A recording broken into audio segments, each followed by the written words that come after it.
अस्सलाम वालेकुम। وی ما ته په لستوڼي کې مار مساته زه ګورې د مار په دم پوهېږمه. دا را روان الیکشن چې دی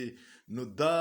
داسې الیکشن دی چې عوام اوس د لستوڼي په ټول مارانو باندې پوه شو او په دم یې ورله چل ورځي. دم یې دا دی چې په 8 فروری کوم الیکشن را روان دی په هغې کې صحیح د خپل ووټ استعمال وکړي نو دا څومره ماران چې دي کم چې د عوامو ټکونه ورکوي او د عوام حقوق غصب کړي دي هغې نه به مونږ خلاص شو او دا دمې دقه دی چې خپل حق صحیح استعمال کړي. اکثر تاسو کتلی وي چې زمونږ خلک د ساده توب کې په وړو مفاداتو باندې خرڅ شي او هغوی ته قصور په دې نشته چې هغوی عوام یې دومره بېوسه ساتلي دي چې د روټۍ پورې محتاج کړي دي او زمونږ خلک اکثر په 15,000 د خپل ټول خاندان ووټ خرڅ کړي او بیا سوال کوي چې خدای د حضرت عمر غونته حکمران مناسب کې چې انصاف وکړي. نو چې کله ته څنګه جرندی اقاسې به وړي چې څنګه زمونږ کرپ عوام پریکټیس کوي یا عوام بددیانتي کوي، خیانت کوي د خپل ووټ په امانت کې، اقاسې به مو بیا حکمرانانی نو دې پیرې له صحیح ووټ واچوي چې کم حقیقي نمایندګانی دې ته مه ګورئ چې 15,000 باندې خپل ووټ خرڅ کړي او بیا د حضرت عمر د حکمرانۍ تمه کوي بیا به هم دقسې کرپټ خلک راځي کم چې تاسو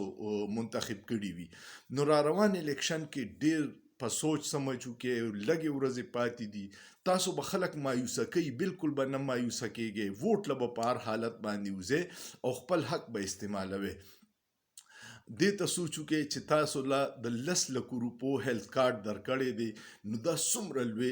سپورټ دی. زه ګورم دا دنیا ویډیو دی خلک وایي زما پې دا علاج وشو، زما په خپل خاندان کې پې د ډیرو خلکو علاجونه وشو او دغسې په چم ګاونډ کې ډیر بېوسه خلکو هم په هیلث کارت باندې علاج وشو. د دې نه علاوه نور ډیر ښه پراجیکټ دي. دغه یو هیلث کارت چې دی دا دومره لوی سهولت دی چې نن سبا په دې مهنګایۍ کې ستا سره دا تسلي چې کور مې څه نقصان بیماری وشي نو الله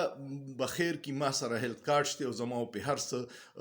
مفت دي. خو اوس هر سړی پریشان دی ځکه چې د ډیسپرین د ګولې پیسې د چا سره نشته چې ځان له پیوالي رزق والی کو نه دوایی والی او ډیرو کورونو کې دایمي مرزونه دي، چا کینسر دی، کیموتراپي په دې باندې هیلث کارت باندې مفت وي. اوس هغې باندې لک روپۍ هر 15 ورځې پس لګي. زمونږ فیملی کې داسې کیسونه شته چې لک روپۍ هر 15 ورځې پس پې زمونږ لګي. نو دا ټولې خبرې داسې دي چې دا